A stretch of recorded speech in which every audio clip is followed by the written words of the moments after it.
suivez le magazine économique, le grand rendez-vous économique, c'est la 3e édition de cette année, donc c'est la 3e émission. On a toujours notre invité, c'est Pierre-Marie Boisson. Le 1er janvier, c'était bien le ministre de l'Économie et des Finances, le grand argentier de la nation, M. Joseph Jout.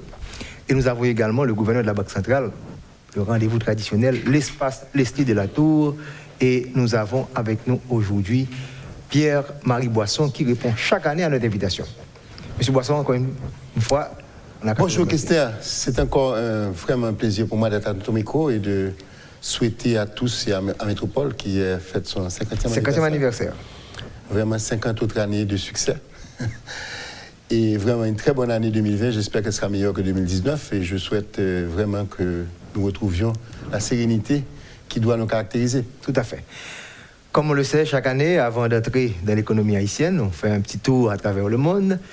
Cette année, je pense que la Chine et les États-Unis, c'était bien sûr l'histoire économique mondiale.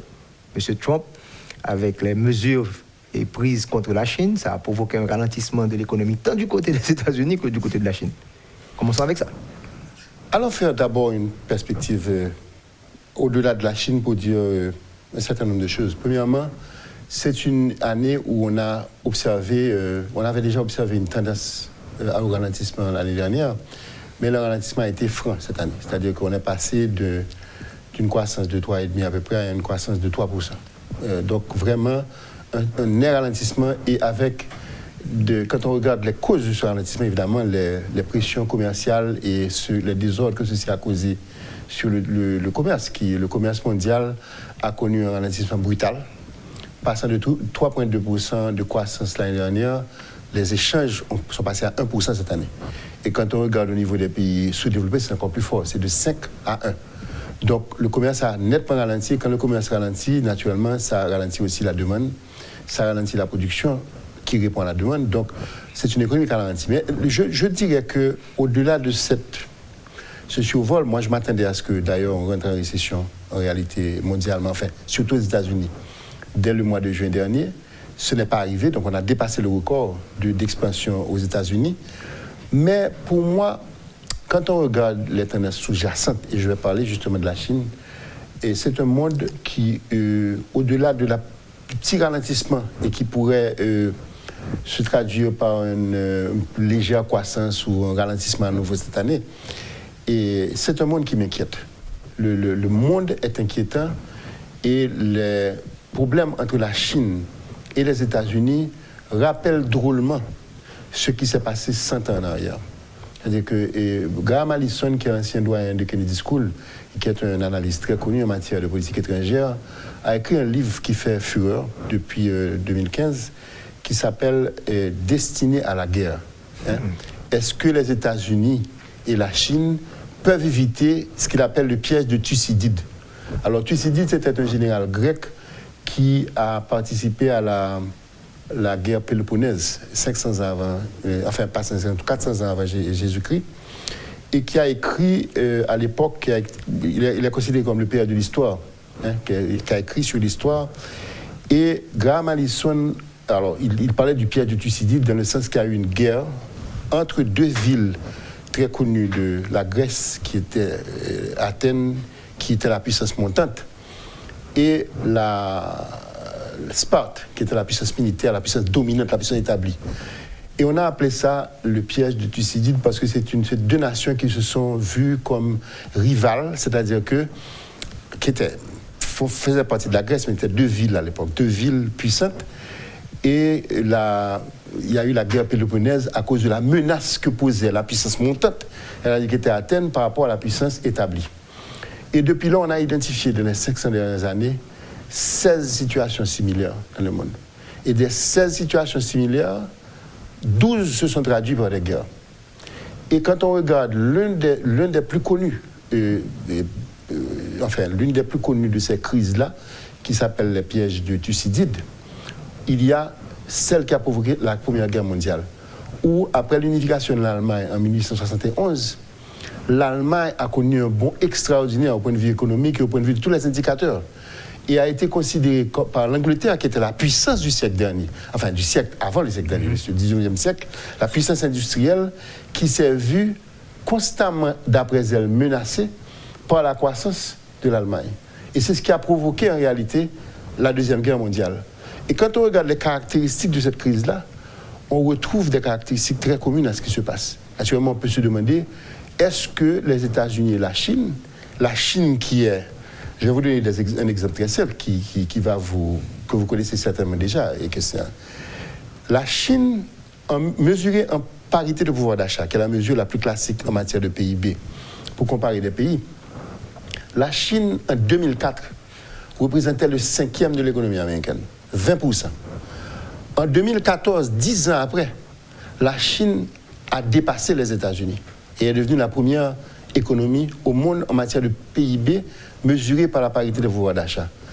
Et il est prévu qu'au rythme actuel, en considérant les données qu'on connaît aujourd'hui, en 2024, la Chine deviendra 50% plus grosse que les États-Unis d'Amérique. Et quand on regarde les avancées de la Chine en matière d'éducation, en matière de technologie, et un des exemples qui est donné par Graham Allison, c'est une chose extraordinaire. Il comparait le pont qui relie Kennedy School, que tu connais bien, que c'est Kennedy School à la Harvard Business School, qui s'appelle le pont Anderson, qui a été modernisé, qu'on a mis un chantier de modernisation en 2012. Et ce pont-là, jusqu'à présent, n'est pas terminé. Il s'est terminé 5 ans après. Donc, et il a coûté 3 fois plus cher que prévu. Il y a un pont qui s'appelle le pont Sunyan en Chine, qui est 3 fois plus gros que ce pont-là, qui a pris 43 heures pour être construit. 43 Pas 43 jours, 43 heures.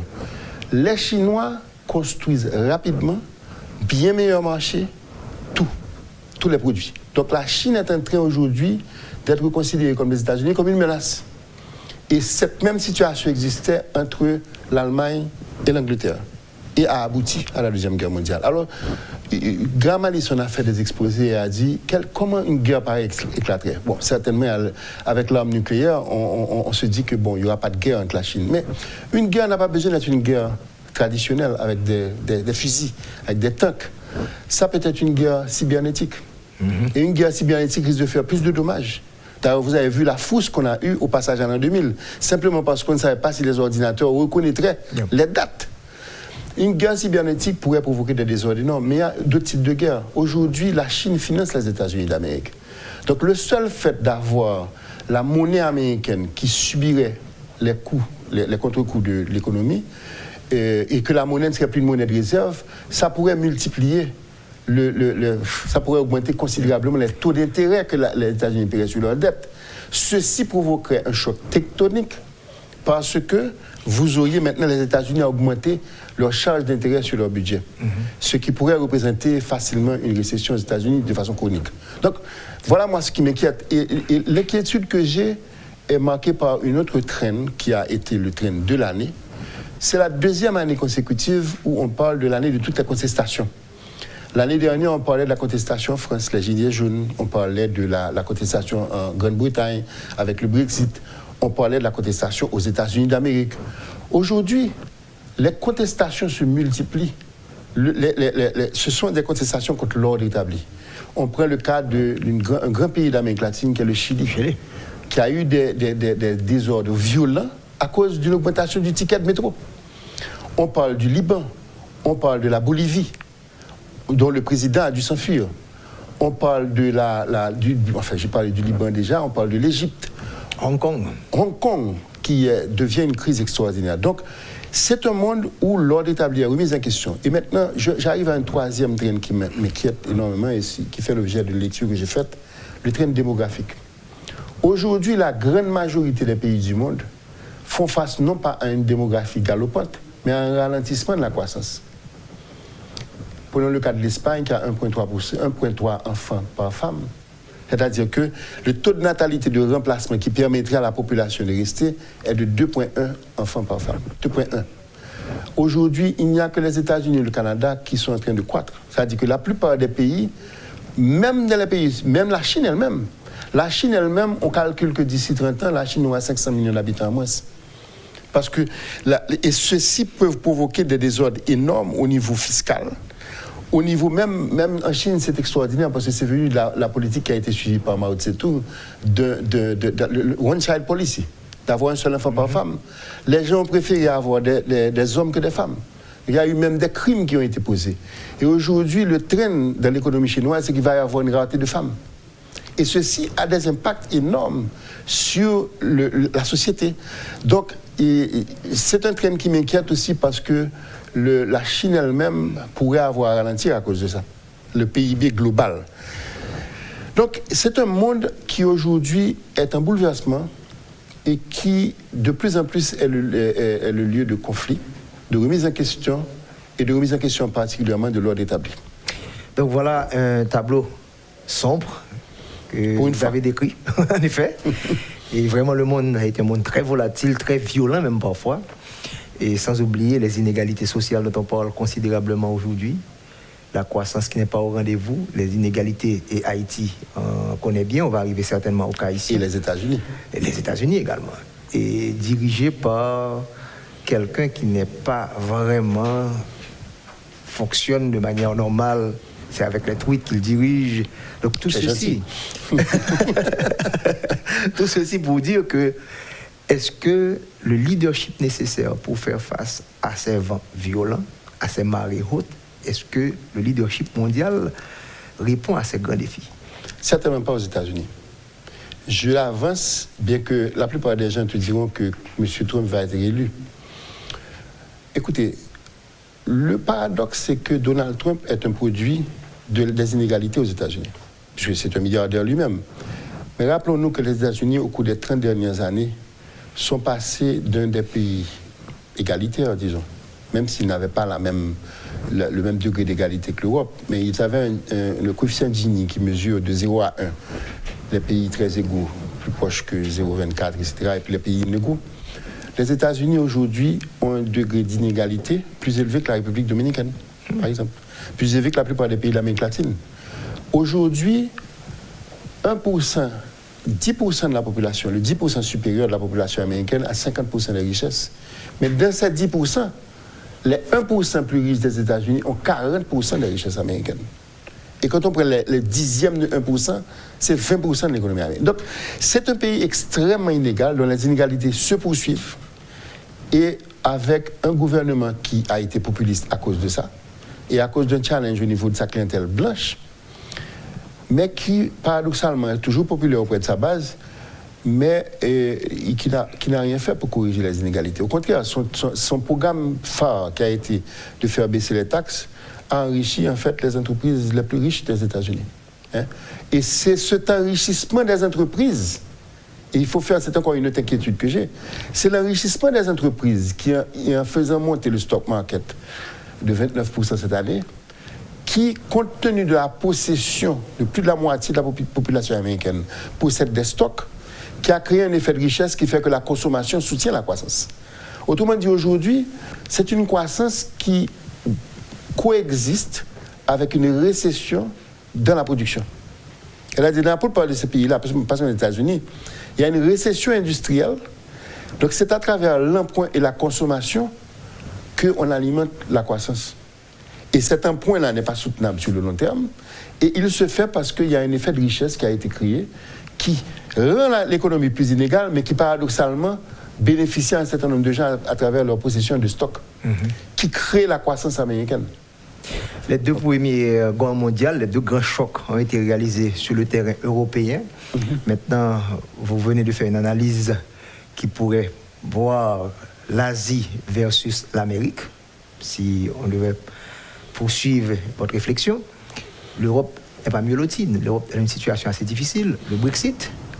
L'Europe a trois problèmes fondamentaux que je voudrais citer pour vous dire l'inquiétude au niveau de l'Europe. Premièrement, l'Europe a un problème, bien sûr, avec le Brexit, et qui est un symptôme grave, parce que quand même, la Grande-Bretagne, c'est une nation phare, et qui aujourd'hui, avec la dernière élection qu'il y a eu début décembre, enfin, il y a quelques semaines, qui a eu M. Boris Johnson, qui est Boris Johnson, on est particulier également. On est certain maintenant que l'Europe va sortir, que la Grande-Bretagne va sortir de l'Europe. La question, c'est comment ça va se passer. Et vraisemblablement, il y aura un an de battement où il y aura une transition. Mais l'Europe a énormément à perdre, et l'Europe a énormément à perdre de problèmes d'échange et de friction entre la Grande-Bretagne et l'Europe, parce que l'Europe constitue un très gros marché. C'est vrai que les États-Unis, qui constituent le plus gros marché d'exportation de la Grande-Bretagne, la Grande-Bretagne espère signer un accord avec les États-Unis. Donc ça va permettre de tamiser le problème. Mais donc l'Europe a le problème du Brexit qui pourrait entraîner. Maintenant, l'Europe a le problème de l'euro. Question. Moi, j'étais à ce micro il y a 21 ans, pour la première fois, et où j'ai mentionné que l'euro allait être un problème à cause du manque d'homogénéité des nations de l'Europe. Aujourd'hui, il y a un livre qui a été publié par John Stiglitz, qui est un livre extraordinaire, qui parle de l'euro et que l'euro menace l'Europe. Et que la performance de l'Europe a été sous-optimale à cause des contraintes de compétitivité générées par l'euro. Le troisième problème de l'Europe est un problème démographique. Parce que l'Europe, plus que les États-Unis, plus que n'importe qui, est une société vieillissante, dont la force de travail qui génère les ressources est en train de s'amenuiser par rapport à la population totale. Donc de plus en plus, vous générez des vieux qui vont faire pression sur les dépenses, puisque les vieux sont malades. On parle des retraites, comme c'est le cas actuellement en France. Il y a les retraites. Donc les vieux désépargnent et sont obligés d'utiliser une partie de l'épargne générée par la force de travail. Or, cette force de travail s'amenuise à cause de la démographie qui est faible. Des pays comme la France, comme la Grande-Bretagne, comme l'Allemagne ont un taux de natalité entre 1,5 à 1,6 enfants par femme, ce qui représente beaucoup moins que le taux de remplacement, qui est de 2,1. Paradoxalement, la solution à ces problèmes-là, c'est l'immigration. Mais l'immigration qui a énormément de friction politique. Et aujourd'hui, les États-Unis ne sont mieux lotis que l'Europe en matière démographique que grâce à l'immigration que combat Donald Trump. Donc on retourne à Donald Trump. Et maintenant, je vais vous dire une chose qui m'inquiète aussi, c'est que l'une des choses qui citée par Graham Allison comme étant un des facteurs à risque en matière de conflit entre les États-Unis et la Chine, c'est la situation de la Corée du Nord. Or, la Corée du Nord, aujourd'hui, c'est une des étincelles qui attend d'être allumée. D'ailleurs, Donald Trump, mardi dernier, a fait une déclaration disant que M. Kim Jong-un allait lui donner un cadeau, que lui, il s'attend à ce que ce soit un cadeau, je ne sais pas moi, une voiture ou quelque chose comme ça. Mais le cadeau dont parle Kim Jong-un, c'est certainement une reprise de l'ascension nucléaire. Or, si la Corée du Nord n'a pas encore trouvé l'arme balistique intercontinentale, pour frapper les États-Unis, mais la Corée peut frapper en l'espace de quelques heures, créer des millions de personnes, atteindre des millions de personnes en Corée du Sud ou au Japon. Des partenaires américains. Donc il y a ce côté. Donc Donald Trump, la réélection de Donald Trump, pour moi, et j'espère pour les États-Unis que ça n'arrivera pas. Vous voyez quelque chose. Maintenant, de l'euro à l'éco. Vous avez pendant 21 ans fait, en 1999, même position que Stiglitz. Voilà que les Africains veulent entrer dans cette ligne d'avoir une monnaie commune et de rallier cette monnaie à l'euro. Qu'est-ce que vous pensez? Est-ce que c'est une... C'est déjà le cas. La différence entre l'éco et le CFA. D'abord, le CFA s'appelait le franc CFA, le franc lié aux colonies. Le terme C, c'est pour colonies. Maintenant, ils ont changé ça. Mais c'est le CFA.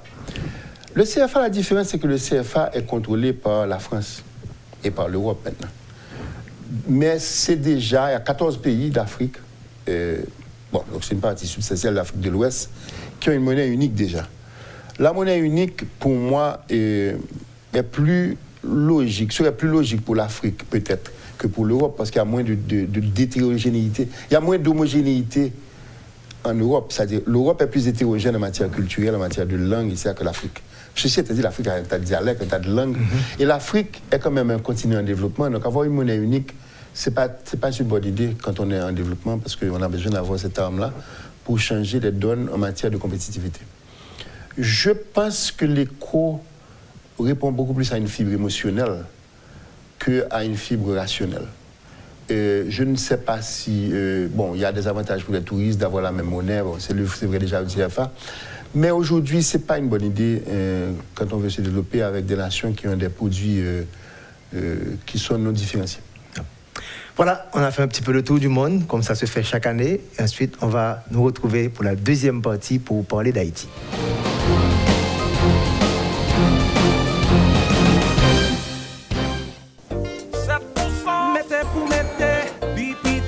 50 000 gouttes. 7%. À bon petit temps, vous bénéficiez 7% obligé. Allez, oh, Carole, sans régler comme ça même, pas voir du tout. Ah, activité fait pas temps. Au contraire, son petit temps prend là pour venir renouveler obligation BRH moyen. On entend parler de obligation BRH. Qui ça lié même? Obligation BRH, c'est un produit banque centrale mettez sous marché pour faire l'argent fait petit. Débouquer pour pipiti 50 000 gouttes ou qu'à mettre dans obligation BRH. Cap rapporte 7% intérêt chaque année. 7% intérêt chaque année? Ça bon net oui. Et bien son petit dollar m'ta pas lâcher pour me serrer oui Fanny. Ah, pas jouer nos ma chère. Qui a fait acheter dollar serré ça? S'il descend ou bon, s'il monte, BRH a mettre un petit plus sous 7% là. Qui donc pas de perdu non ma chère. D'ailleurs, c'est renouvelé, l'obligation BRH là pour 3 mois. Et puis qui côté exactement m'a besoin de produit ça? Ou a besoin dans toute banque yo, à toute coopérative qui dans fédération yo, ak dans l'autre institution financière yo. Eh bien, avec obligation BRH, tout j'aime gagner. Ou fin parler Carole, malé. Kounia, gen plus avantage toujours l'entrée dans obligation BRH. Si vous faites le fait 3 mois, BRH a 7% intérêt. Si c'est 6 mois, intérêt à 7,25%. Et puis, si quoi vous faites une année dans obligation BRH, vous avez 7,50% intérêt sous maman l'argent. Mettez pour mettez. Vous avez 1000 raisons pour investir. Vos enfants, votre retraite, pour les imprévus, pour gagner plus d'argent. Mais pour bien investir, il vous faut les bons produits et la bonne équipe. En Haïti, une seule référence, Profin. Commencez à investir à partir de 1 000 $ ou l'équivalent en gourde. Ouvrez votre compte de placement Profin aujourd'hui même. Contactez-nous placement@groupeprofin.com 28 11 91 91 ou 28 11 92 92.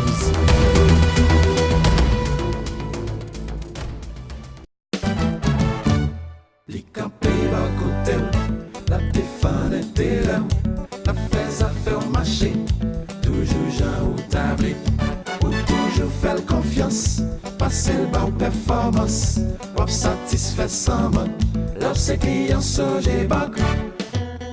Soje Bank, toujours bas côté mes amis. Soje Bank, toujours bas côté. Soje Bank, toujours bas côté mes amis. Soje Bank, toujours bas côté. Soje Bank.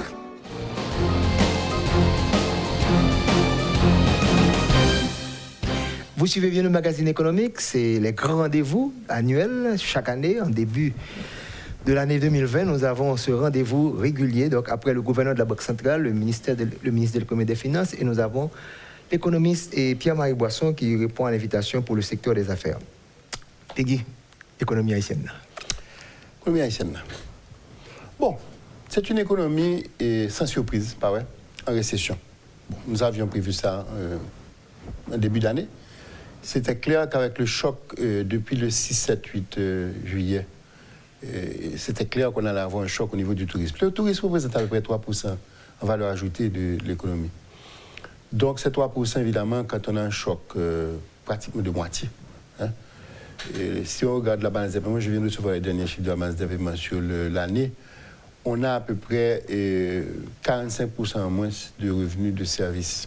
Les revenus de services sont liés au tourisme. Essentiellement, ce sont les revenus en dollars générés par le tourisme.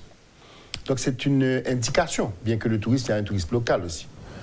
Donc, on a un choc, plus de 1% sont liés au tourisme seulement.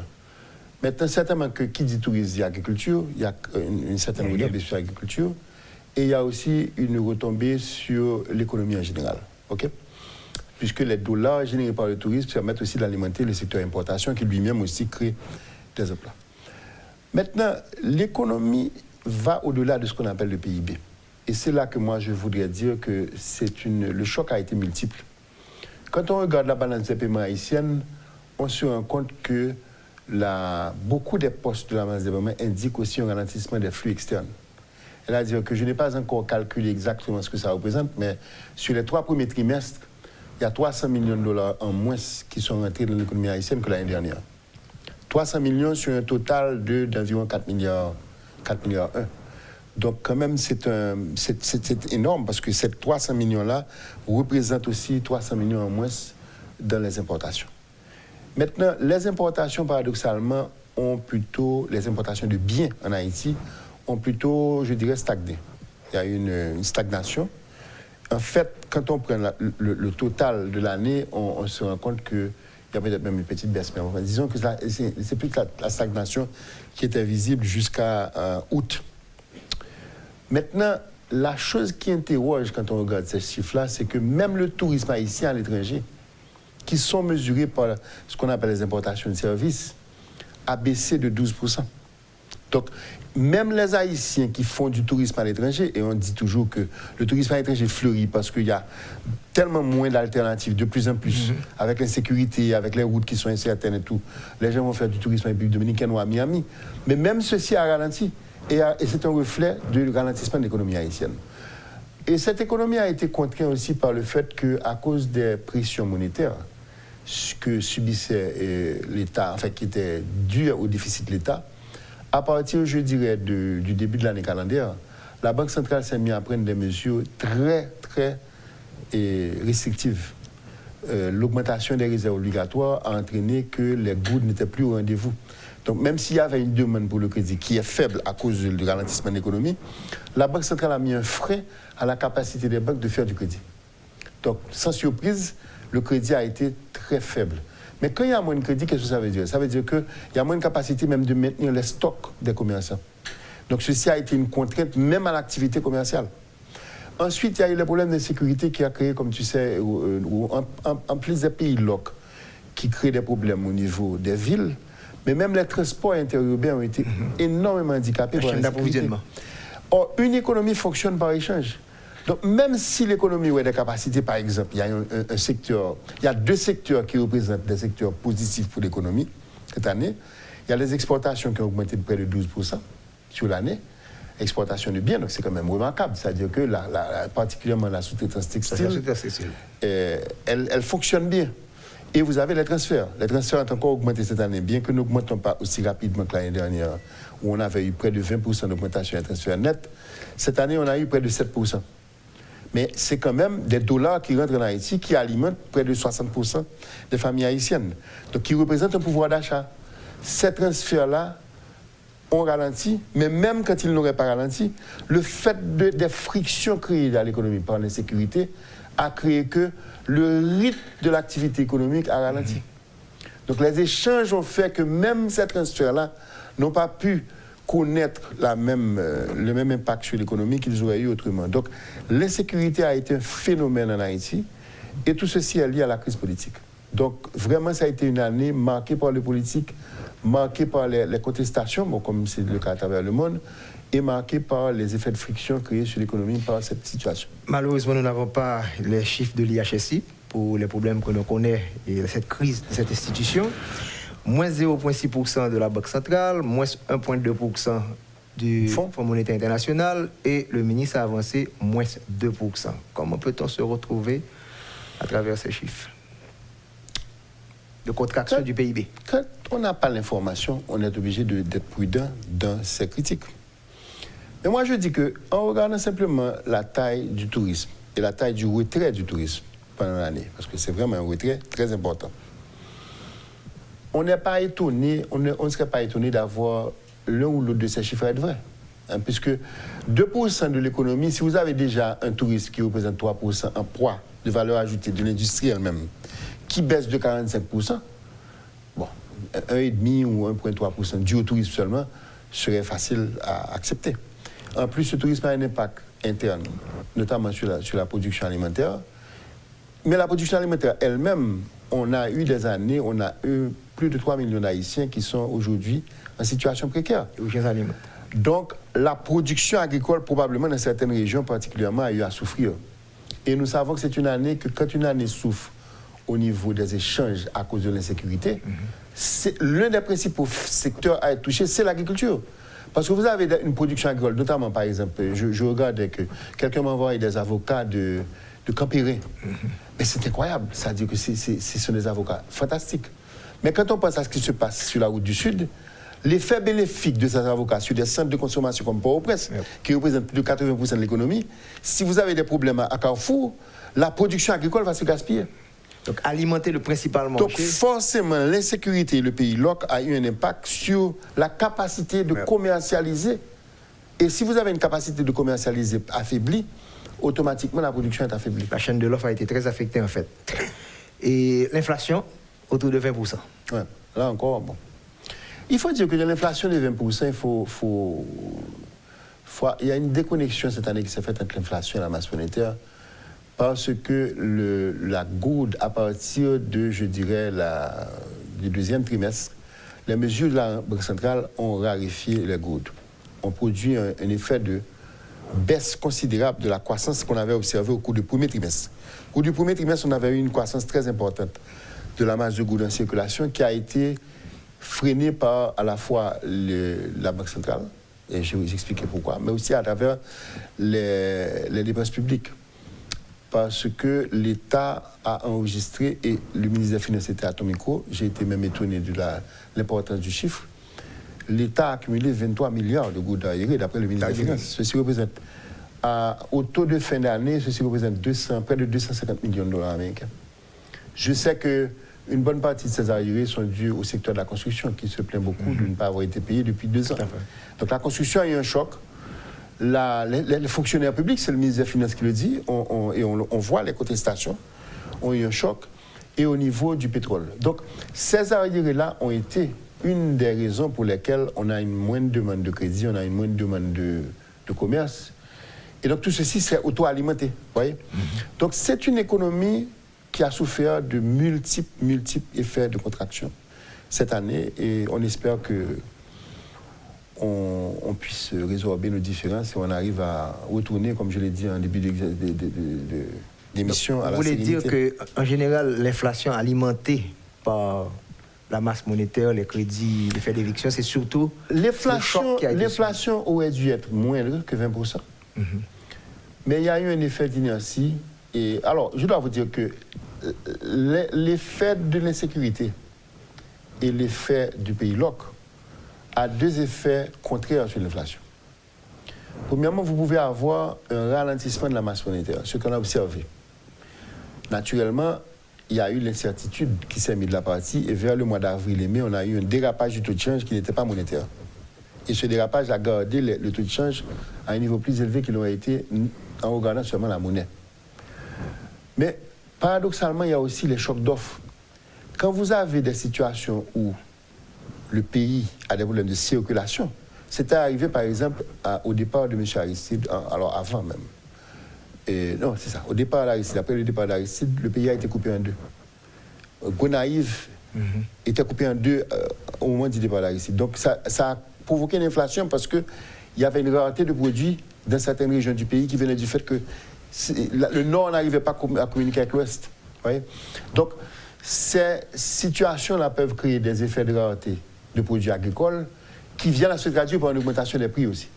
Donc il y a ces 2 effets paradoxaux qui jouent. Mais je dois dire qu'une inflation à 20% est inquiétante, ne serait-ce que parce que je reprends une des choses que le ministre a eu à dire. Le ministre a eu à dire que d'après lui, le taux de change va être en équilibre cette année. Allons dire qu'il aurait raison.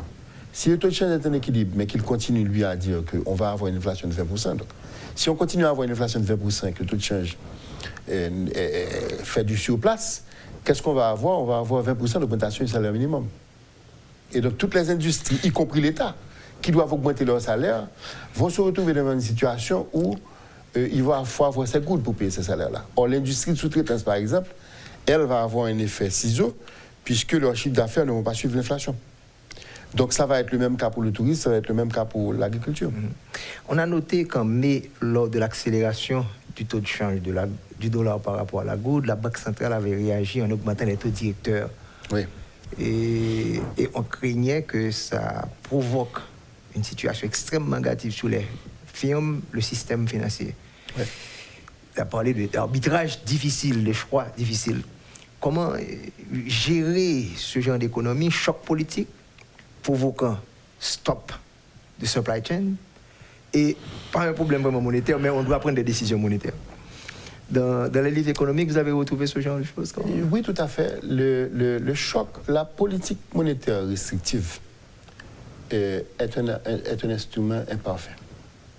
Il est imparfait parce qu'il n'est pas nécessairement transmis à l'économie de façon uniforme.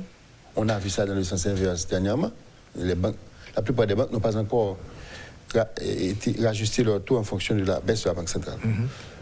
Mais ça, c'est un premier. Donc, il y a un effet de transmission qui n'est pas aussi au rendez-vous. Mais le pire que ça provoque aussi, c'est que en provoquant un ralentissement de l'économie, ça provoque des désordres dont l'incapacité, enfin, les taux d'intérêt, quand ils augmentent, ils provoquent même des problèmes au niveau de l'État ici. Ils provoquent des problèmes au niveau des entreprises. Parce que tous ces gens-là participent au circuit économique. Et quand le circuit économique ralentit, il y a moins de recettes. Et quand il y a moins de recettes, il n'y a plus de déficit. Donc, c'est quelque chose de complexe. Maintenant, ce que moi je dirais par contre, à contrario, c'est qu'on exagère souvent l'impact que ceci va avoir sur la demande de crédit. Et je prends pour exemple ce qui s'est passé en 2003. En 2003, vous avez eu 42% d'inflation. Les taux d'intérêt de la Banque centrale du Bombérage étaient à 28%. Le prime rate des banques était à 31%. Ça n'a pas empêché que le crédit continue à monter. Et paradoxalement, on faisait plus de crédit en gourde à l'époque que de crédit en dollars. Alors que le prime rate en dollars était à 12%.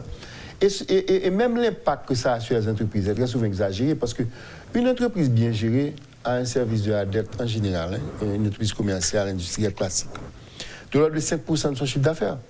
Donc si vous augmentez les taux d'intérêt de 60%, disons, vous avez 3 points en plus sur le chiffre d'affaires. Mais si vous avez un taux de change qui augmente de 20%, le chiffre d'affaires doit augmenter de 20%, autrement il y a des problèmes. Donc on exagère souvent l'impact que ça va avoir sur les entreprises. Donc je ne crains pas nécessairement beaucoup ce thème. Je crains davantage l'impact de l'augmentation des réserves obligatoires que l'impact des taux d'intérêt. Pour une raison très simple. Quand vous permettez à une entreprise d'avoir du crédit face à une inflation galopante, elle a son crédit, elle peut s'ajuster. Mais si vous dites à l'entreprise, je ne vous donne pas de crédit du tout. Prenons le cas du supermarché. Le supermarché importe beaucoup de produits. Donc disons qu'il importe et le taux de change déprécie de 30%. Mais ce supermarché doit ajuster son fonds de roulement. Donc son fonds de commerce, sa valeur en gourde de ce qu'il a à l'intérieur du magasin, doit être ajusté de 30% puisque c'est ce qu'il achète. Il achète les dollars. Mais si vous dites à cette personne, je ne peux pas augmenter votre crédit, vous l'obligez, lui, à créer de la rareté chez lui et à ne pas répondre aux besoins de la clientèle. Donc vous pouvez avoir une situation de ralentissement au niveau de la consommation, des raretés, etc., dû simplement au fait que vous ne donnez pas à la personne le crédit pour juste lui permettre d'ajuster son chiffre d'affaires. Donc, parmi les mesures prises par la Banque centrale, je pense que les réserves obligatoires ont été plus pénalisantes pour le secteur privé, pour la capacité d'accès au crédit, que les taux d'intérêt. Maintenant, la Banque centrale, durant le même exercice, a dû changer sa politique pour diminuer. Quel impact que vous estimez que ça a eu? Même s'il y a un lag, mais quand même, est-ce que vous... Si les banques s'ajustent, et je pense que la concurrence va les faire s'ajuster, la banque pour laquelle je travaille s'est ajustée tout de suite. Si les banques s'ajustent, évidemment, ça va soulager l'impact négatif qui avait eu lieu, parce que quand même, les bombérages sont passés de 12 à 22. Donc, automatiquement, les taux d'intérêt chargés à la clientèle ont augmenté. Donc, cette mesure de retrait de la Banque centrale, qui est liée aussi à une augmentation, comme l'a dit le gouverneur, des improductifs dans les banques, elle est salutaire, parce qu'elle corrige quelque chose qui était très élevé pour les entreprises. Et ceci étant dit, je ne m'attends pas à ce que et la hausse et la baisse, je vais expliquer pourquoi pour la hausse, aient des impacts très bénéfiques dans l'économie dans laquelle nous sommes. Parce que cette économie a d'autres types de chocs, comme par exemple, au niveau purement monétaire, l'augmentation des réserves, la raréfaction de la capacité des banques, la diminution de la capacité des banques à faire du crédit, l'effet d'éviction créé par le fait que l'État absorbe beaucoup plus d'argent à travers son déficit.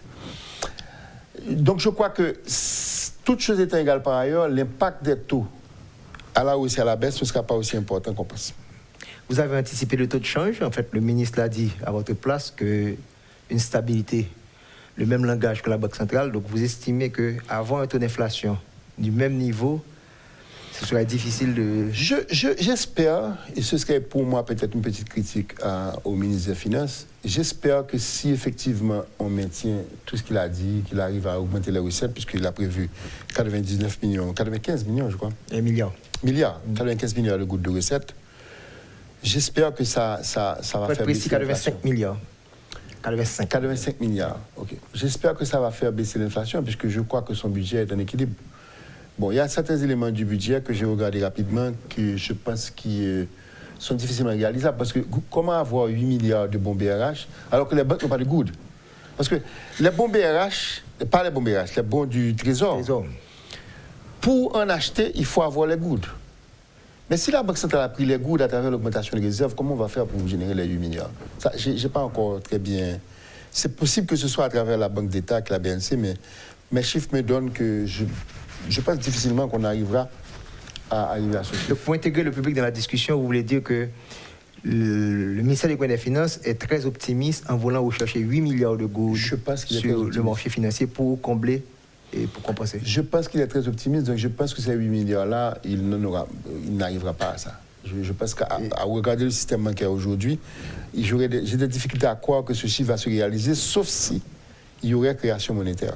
Mais il dit qu'il n'y aura pas création monétaire du côté de l'État.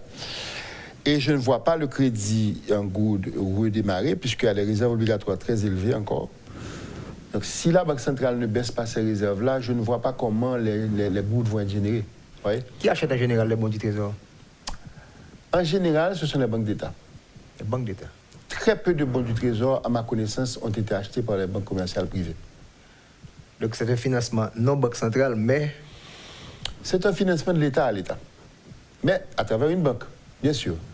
Donc au niveau comptable, ça permet d'avoir une façon de financer l'État, effectivement. Mais c'est à travers des agents qui finançaient déjà l'État, à travers la Banque centrale. Puisque les bons du Trésor ont été achetés en diminution des bons BRH. Or, les bons BRH, à travers le bilan de la Banque centrale, financent l'État déjà. Et ça va poser des problèmes au niveau de la dette et intérêt de la dette, puisque une banque commerciale... Quelque part, c'est la même chose. On s'y retrouve, puisque c'est le périmètre de l'État. Mais le périmètre non financier de l'État, qui est mesuré, va peut-être bénéficier des bons, de l'achat de bons par la BNC, mais le périmètre total qui lui crée la monnaie et qui va avoir des impacts macro ne va pas changer, puisque la BNC appartient à l'État. Vous suivez le magazine économique, le grand rendez-vous économique avec Pierre-Marie Boisson. On prend la pause, on se retrouve dans quelques instants pour la troisième et la dernière partie de l'émission.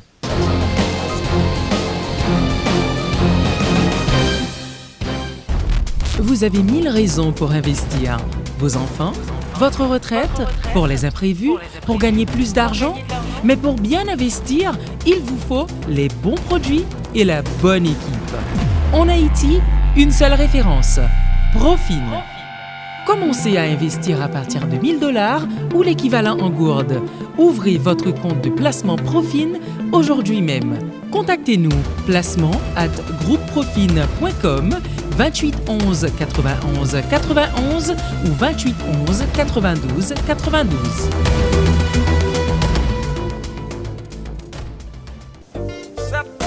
Mettez pour mettre, BPT 50 000 gouttes. 7% à bon petit temps, ou bénéficier 7% obligé. Allez, oh, Carole, Sans régler comme ça même, pas voir du tout. ah, activité fait pas temps. Au contraire, son petit temps prend là pour venir renouveler obligation BRH moyen. On entendait parler de l'obligation BRH. Qui s'allie même? Obligation BRH, c'est un produit banque centrale mettez sous marché pour faire l'argent fait petit. Débouquer pour pipiti 50 000 gouttes ou qu'à mettre dans l'obligation BRH cap rapporte 7% intérêt chaque année. 7% intérêt chaque année. Ça bon net, oui. Et bien, son petit dollar, je vais l'acheter pour me serrer, oui, Fanny. Ah, pas jouer nos ma chère. Qui a fait acheter de la série ça? S'il descend ou bon, s'il monte, BRH a mettre un petit plus sous 7% là. Qui donc, pas de perdu nos ma chère. D'ailleurs, c'est renouvelé, renouveler l'obligation BRH là pour 3 mois. Et puis, qui compte exactement ma jeune produit ça? Ou à joindre dans toute banque yo, à toute coopérative qui dans fédération yo, ak dans l'autre institution financière yo. Eh bien, avec obligation BRH, tout j'aime gagner. Ou fin parler Carole, malé. Kounia, gen plus avantage toujours l'entrée dans obligation BRH. Si vous faites le fait 3 mois, BRH a 7% intérêt. Si c'est 6 mois, intérêt à 7,25%. Et puis, si quoi vous faites une année dans obligation BRH, vous avez 7,50% intérêt sous maman l'argent. Mettez pour mettez. Les campés bas côté, la défense intérêt, la fais affaire marché, toujours Jean ou tablé, ou toujours faire confiance, passer le bas performance, ou satisfait sans man, love ses clients Sogé Bank, toujours bas côté mes amis, Sogé Bank, toujours bas côté, Sogé Bank, toujours bas côté mes amis, Sogé Bank, toujours bas côté, Sogé Bank.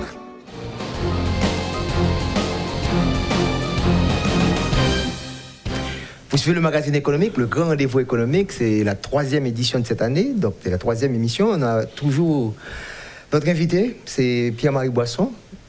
Bon, nous regardons l'état, situation monde, nous regardons l'état pays, les perspectives. 0,2% de croissance prévue pour Haïti. Si nous regardons pendant 4 à 5 dernières années, on peut parler même de grande récession. On en a parlé après 2008. Dans les pays les plus avancés, c'est une grande récession, puisque nous avons même tombé dans le négatif. Ça prend le bon nous, Pierre-Marie Boisson, en moyenne, n'a pas de 0,5 à 0,6% de croissance. Comment, comme économiste, la croissance qui parle là, inégalité, comment briser ce cercle? Premièrement, est-ce que 0,2% est réaliste? Il faut regarder pour qui ça. L'autre dit réaliste, c'est moins. Bon, est-ce que c'est le scénario le plus optimiste sur vous-même? Non, le Fonds monétaire, quand il avait fait son rapport, avait parlé d'une croissance de 0,9%. Songez bien. Oui. Il a dit décroissance année ça, mais année prochaine 0,9%. En fait, vous oubliez ça, 19, 20, 20, 21. Il était parlé de 0,9%, il était parlé de 1% qui est quand même considéré comme faible. Donc 0,2%, on dit étonné, mais le ministre doit avoir des éléments que je n'ai pas. Mais ceci étant dit, ça dépend de choses précises. Okay? L'économie haïtienne, pour qu'une économie soit en croissance, il faut ce qu'on appelle des dépenses autonomes. Ça veut dire qu'il faut que les gens qui dépensent comme pour faire que plus bien à service qui circuler ou bien à service qui produit. Donc, on a parlé de première variable, la consommation. Non, mais écoute, dans l'équation du PIB, dans la somme des choses qui provoquent une augmentation de la valeur ajoutée. Parce que rappelons que le PIB, c'est la somme des valeurs ajoutées. Pour qu'il y ait une valeur ajoutée, il faut qu'il y ait une production. Donc, mesure PIB, c'est la différence qui y a entre input et output. Elle a des différences qui y a entre valeur soit produite, moins soit achetée. Qui ça crée des dépenses autonomes, ça? Ou des usual suspects, les suspects habituels, c'est qui ça? L'investissement. Qu'il soit public ou privé, l'homme décide que là, il faut un investissement, lui mettre en œuvre des ressources, l'acheter des bagailles. Mais investissement, c'est lorsque on prévoit par des consommations. Ah, voilà. Parce qu'il faut une étude de marché pour dire, mon optimisme là, il investit. Premier phénomène qui crée croissance dans nos pays, c'est l'investissement. Deuxième phénomène qui crée croissance, c'est l'exportation. C'est-à-dire que nous avons acheté plus bien dans le monde. Par exemple, demain matin, au bon pays qui dit, mon cher, il y a un monde qui découvre un bel café en Haïti, un très bon café. Je me demande parce que je connais son producteur de café. Je fais une commande là pour tant de café. Soit on va le faire même, on va le faire café, on va mettre en œuvre une production de café. Donc ça parle de qu'on paye main d'œuvre, ça parle de qu'on achète des biens locaux. C'est ça. Donc on revient toujours à la production, l'offre satisfait le marché local, ou on surplus ou pété dehors. Oui, donc, mais l'investissement bien à partir de tout ça. Pour un bien en particulier, c'est quand on bien destiné à l'exportation. C'est même pas un surplus. Parce qu'il y a une demande pour tes produits, et puis vous mettez en œuvre des ressources humaines et matérielles qui sont locales. Donc, les créer, on additionne à l'économie. Le tourisme, par exemple. Mais écoute, le tourisme a baissé de 45% en ça. 45% de ça relève les revenus de services baissés, d'après ce chiffre que me fait qu'on se voit là. Mais est-ce que le cas monté? Mais oui, le cas monté. Des Cameroun est un succès extraordinaire, par exemple. Mais pourquoi ça ne pas 6 de Cameroun? Haïti, s'il voulait demain matin ranger un deal politique qui fait, la police fonctionnait mieux, et puis ou pas gagner sécurité, je garantis quoi une augmentation dans le tourisme. Mais sur l'augmentation dans le tourisme, les gens qui viennent dans l'hôtel de plage ou autre, c'est des gens qui mangent. Donc il y a un choc positif sur l'agriculture. Donc il faut des décisions conscientes de dépenses, soit en achetant des biens locaux pour l'exportation ou pour la consommation locale, on a pris le cas de l'agriculture, ou des décisions d'investissement publiques ou privées. C'est ce qu'on appelle des dépenses autonomes. Mais je pense qu'Haïti, si Haïti vraiment, tu as un monde qui vient et qui dit, monsieur, on met dans les zones. On fait entente, on fait gouvernement, ne serait-ce que le fait de calmer le jeu au niveau politique, mais pas seulement au niveau politique, entre les acteurs politiques. Mais il faut un appel au secteur privé, qu'il soit étranger ou d'investir. Et pour capable d'investir, il faut que vous calmez le jouet là, il faut que vous rassurez les investisseurs. Et parce que l'investisseur peut investir, il peut demander des crédits. Donc, on parle d'une augmentation de la dépense par le crédit, parce que le crédit va créer la monnaie. Je ne crois pas que nous avons un problème pour nous croître à 3 ou 4% et demain matin. Parce que ne serait-ce qu'en faisant croître le tourisme, en faisant croître davantage les exportations, en faisant quoi les exportations textiles par exemple, en faisant croître les dépenses de l'agriculture, nous avons un pays par exemple qui a une capacité de produire par exemple de la pisciculture, des poissons, le plateau central par exemple. Donc l'économie peut croître beaucoup plus rapidement qu'elle ne croît maintenant. Mais ce soir dit là, variable investissement qui est fondamental là, une bonne variable non économique que tu as réglé les institutions pour la bonne gouvernance, que tu as réglé la justice, que tu as réglé la sécurité, tout ce que ça ne va pas remplir, c'est difficile pour terrain en bon pour capable de match là. Parce que l'investisseur. T'aimes font râler ce soir dire. Premier bail pour faire nos pays comme Haïti, parce que le pays a une institution pauvre parce que le pauvre. Donc on ne peut pas le changer peut-être la justice demain matin. Mais si l'État fait appel à l'investisseur privé pour faire de l'infrastructure, le pays a rien qu'à cause de ça, il va le connaître, il va le bon boom. Parce que ma petite va être très simple. Quand il y a de faire agro-industrie dans le pays, ou pas qu'à faire agro-industrie sous une capacité énergétique ou là. Sous un type ça n'a produit une énergie, agro-industrie sont losing proposal. Vous comprenez ça me dit pas losing proposal, ça dit que il n'y a pas de chance pour le fait parce que l'électricité n'est pas disponible, on va l'obliger de Delco qui est trop cher. Donc le coût sera trop élevé ou pas compétitif par rapport à l'autre pays. C'est ça l'État qui pour le fait des gens investir je dis en énergie, créer la confiance. Premier pour le faire pour créer la confiance, c'est de gérer l'économie pour que les Haïtiens entre eux, y compris l'État, respectent les contrats. Le respect des contrats est la première condition d'investissement dans le pays. Même lorsqu'on a une sécurité dans le pays, oui. Mais si ou des gens qui pensent qu'ils ont investi dans le pays, pour si on a un conflit, gérer le conflit correctement, qu'ils n'ont pas couru derrière, qu'ils n'ont pas. Et même utiliser l'image là comme tu disais avec un reporter étranger, si l'on va entrer dans le CAE l'a ouvert, le pays est ouvert aux affaires, CAE l'a ouvert, salon belle. Mais on dit attention, si on entre dans un petit gun qui chite en bas canapé, ou pas monter. C'est même là un pays.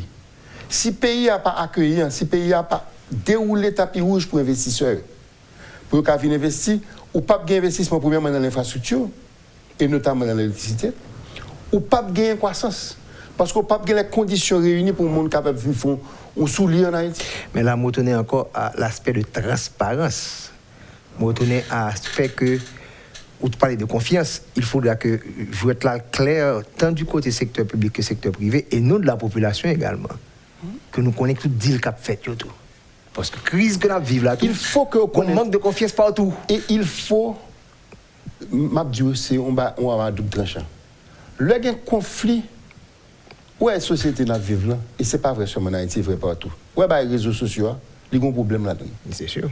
Parce qu'on dit que non seulement un système judiciaire faible, mais on dit que tout le monde qui n'a pas accusé, il est condamné avant qu'il accusé, avant qu'il aille dans le procès.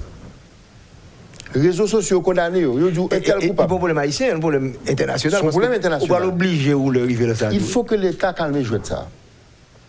Il faut que l'État établisse un principe que même leurs pensons sont coupables. Tant que l'arrivée, tant que le système judiciaire fait, même s'il fait le mal, mais tant que ils jugé, on va condamner les gens. Oui, mais en tant que système moins faible, il devient plus difficile encore. Nous comprenons que le plus difficile. Et il faut que les gens se sentent capables, même le coupable, même le condamné, que qu'à défendre tranquillement devant un tribunal, avant qu'on condamne, avant qu'on juge. Et c'est ça la société que vous faites comme effort. Vous comprenez pourquoi ça me dit ça? Deuxième barrière pour nous connaître, c'est qu'il y a des infrastructures qui sont plus importantes que d'autres. Un bon exemple. Haïti, son pays, travaille 8 heures de temps par jour et même. Imaginons qu'on a une entreprise qui travaille dans le secteur comme le parc industriel et que le pays a autant de lumière et autant de sécurité que la plupart des pays qui ont fait concurrence avec là. Mais même actif qu'on gagne, même millions de dollars qu'on investit, même 2 millions de dollars qu'on investit, l'État gagne 3 fois plus de monde qui travaille là-dedans parce que la journée a 24 heures. Mais même si je financé le travail pour AFC dans les années 80, je financé une entreprise textile en Côte d'Ivoire. Mais l'entreprise textile en Côte d'Ivoire, il y a 4 chiffres. La travail 4 équipes moun a produit textile dans l'entreprise. Donc, même entreprise avec même lieu de travail là, il y a 4 fois plus de monde qui travaille là-dedans. Or, moi je vais te prétendre la chose suivante. Le premier impératif social du gouvernement dans un pays comme Haïti, c'est la création d'emplois. Au-delà de tout impératif qu'on connaît, bail sécurité, bail ceci, bail cela, premier bail pour les privilégiés en Haïti, il faut que générer revenus. Parce que le générer revenus, après il y a moins de délinquance. Il y a moins d'occasion de plaindre. Même si on plaint quand même, oui, parce que regardez, les Français plaignent. Donc on a plaint tout. Mais il faut privilégier la création d'emplois. Pour privilégier la création d'emplois, il y a des infrastructures clés et il y a des services publics clés. Une infrastructure clé, c'est l'énergie électrique. Une service public clé, c'est la justice et la police.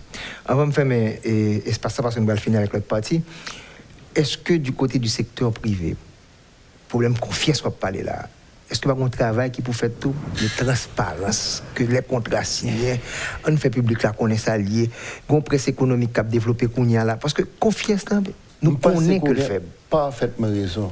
Et parfaitement raison.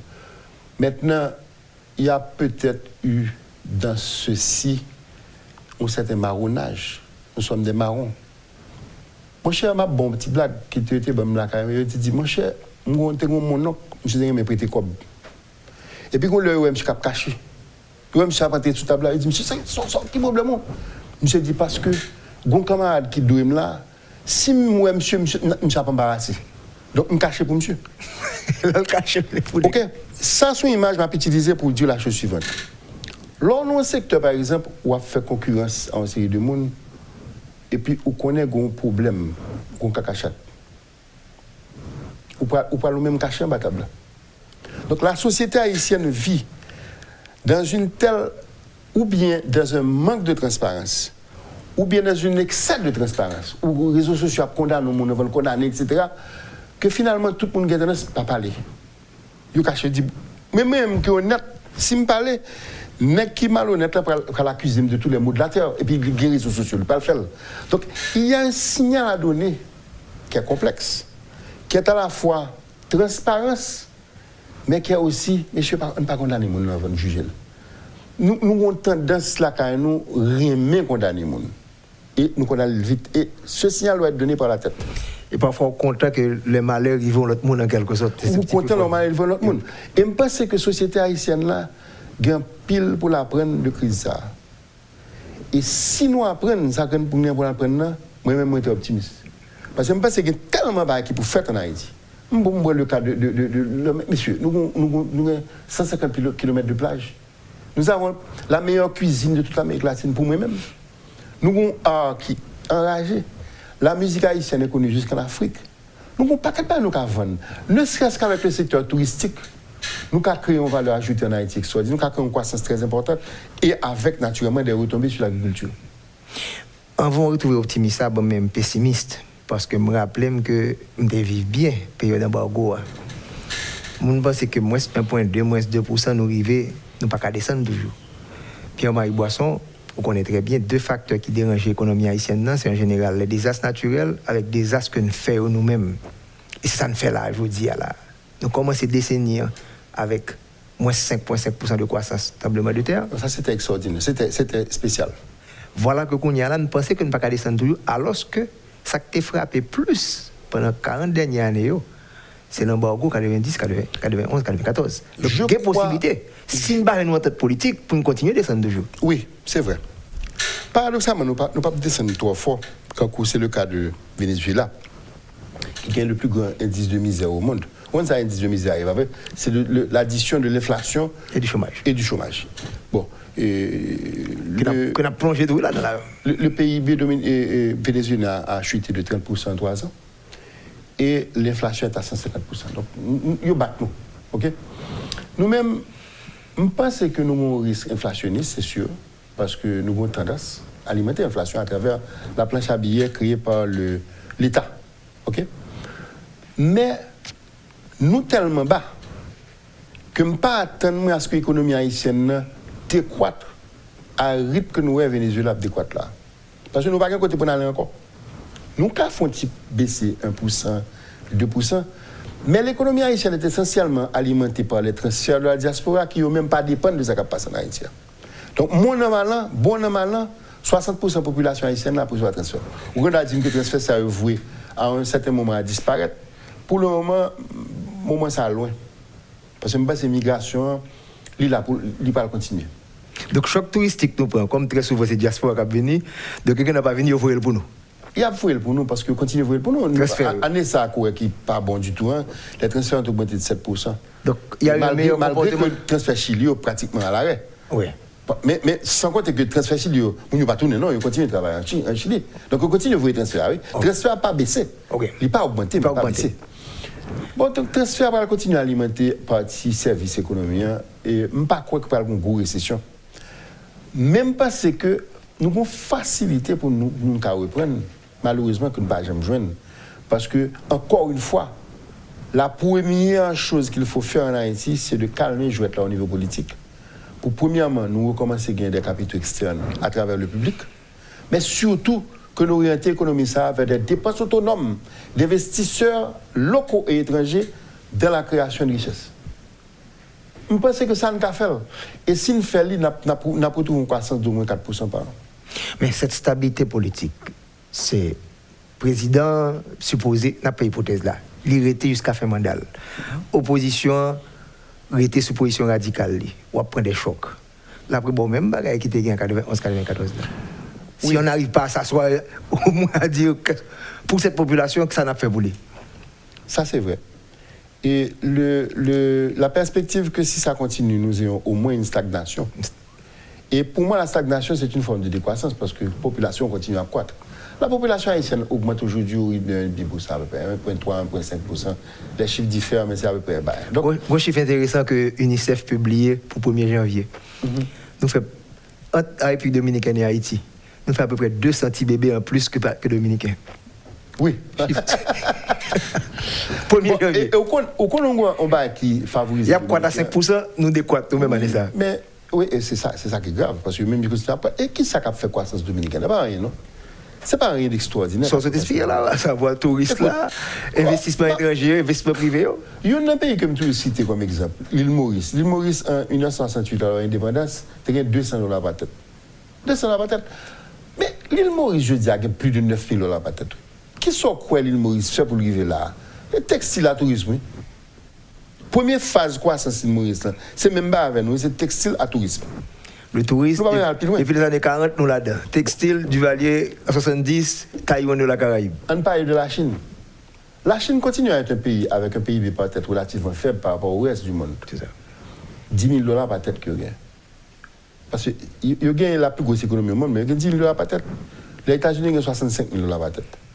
Mais la Chine, en 1900, Vous connaissez que Deng Xiaoping? Deng Xiaoping fait Chine décoller, ok? Mais en 1990, la Chine, 90% des Chinois étaient sous le seuil de la pauvreté. Oui. Sous le seuil de la pauvreté. 90%. Je vous dis quoi un pourcentage ça y est? 2%. Qu'est-ce que la Chine fait? La Chine met des mots de travail. La Chine crée emploi. Ça a été. La Chine a sous-évalué son taux de change pour créer 10 millions d'emplois par année pendant 30 ans. Et la Chine a mis 800 millions de personnes de la classe pauvre à la classe moyenne. Mais bon, écoutez, si la Chine peut le faire, je ne vais pas dire que nous Chinois, non, mais ce n'est pas sorcier. La Chine a fait une partie de sa croissance dans l'exportation. Textile et autres, pour nous, beaucoup plus sophistiqué. Donc, il y a à prendre, une conscience à prendre de ce que nous avons potentiel pour nous croître beaucoup plus rapidement que nous croître. Naturellement, oui, nous parlons de croître si il y a une crise politique là, mais non, on a peut-être des croître de 1 ou 2%, j'ai le passé à ça. Et je ne pas croire que le problème là, c'est une crainte de la récession. Le problème est beaucoup plus. Nous devons payer, charger à potentiel pour nous reprendre une croissance, mais nous n'avons goumé, tellement nous avons goumé, nous avons mauvais signal, nous avons condamné les gens. Pour finir, Pierre-Marie Boisson, géopolitiquement, la situation a mal commencé. Et nous pouvons gagner beaucoup de pannes à l'interne. Une résolution à la crise là, on n'a pas un gouvernement. Est-ce qu'on pays est capable de permettre le luxe faire plus qu'un an sans un gouvernement formel? Ça va voir. Je pense bon, ma Premier ministre au mot, le ministre des Finances a dit qu'on aura un gouvernement d'ici le 15. Donc c'est pas loin, on va attendre. Est-ce que le pays est capable de faire un peu de temps sans gouvernement? Oui.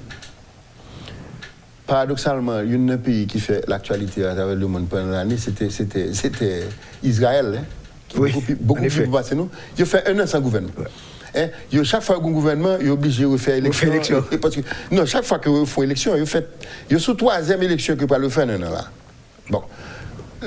Donc, allons être sérieux. Le problème d'Haïti, c'est que l'on a un gouvernement et on a une incertitude totale, donc on n'a pas d'investissement. Et on n'a pas d'investissement non plus, on n'a pas d'aide externe, on n'a pas rien. Donc, l'économie va continuer à faire du surplace. Oui, nous avons passé 2 ans qu'on a un gouvernement. Ou bien nous avons un gouvernement qui a été que, même sous Préval, il y a un gouvernement qui a fait 2 ans démissionnaire. Donc, ce n'est pas que nous n'avons pas gagné. Et ce n'est pas que le PATAC a fait un bon travail, non? Il a fait un bon travail, mais il n'a pas qu'à avancer. Maintenant, l'autre aspect, c'est que d'avoir un président qui gouverne par décret, bon, est-ce que le PAL prend les décisions qu'il faut, il va gagner frein. Moi, crois que malgré tout, il est capable de faire un bon travail. Et m'a souhaité qu'il fasse un bon travail. Parce que le bon travail va être mesuré par est-ce que les Haïtiens vont gagner plus, est-ce que l'économie va commencer à croître. Et pour l'économie commencer à croître et créer d'emplois, l'investissement. Voilà, c'était Pierre-Marie Boisson qui a participé avec nous dans le 3e grand rendez-vous économique là. Il faut qu'on finisse le 12 janvier, France Duval et l'invité surprise le 19 janvier. Ciao, à la semaine prochaine. Merci.